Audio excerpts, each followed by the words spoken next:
Nah, Siro di pojok jembatan.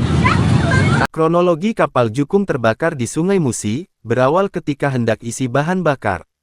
Inilah kronologi kapal Jukung terbakar di Sungai Musi dekat Jembatan Ampera Senin malam tanggal 1 April tahun 2024.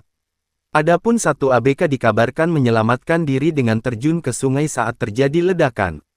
Menurut Camat Seberang Ulu I, Hijrun, mengatakan menurut informasi yang diterima dari warga ada satu ABK yang menceburkan diri ke sungai.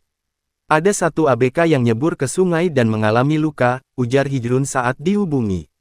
Hijrun menyebut, berdasarkan informasi dari warga awal mula kejadian tersebut terjadi ketika kapal hendak mengisi bahan bakar di stasiun pengisian bahan bakar di Sungai Musi.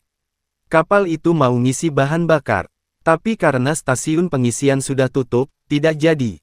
Lalu ketika kapal mundur mungkin karena kepanasan mesinnya tiba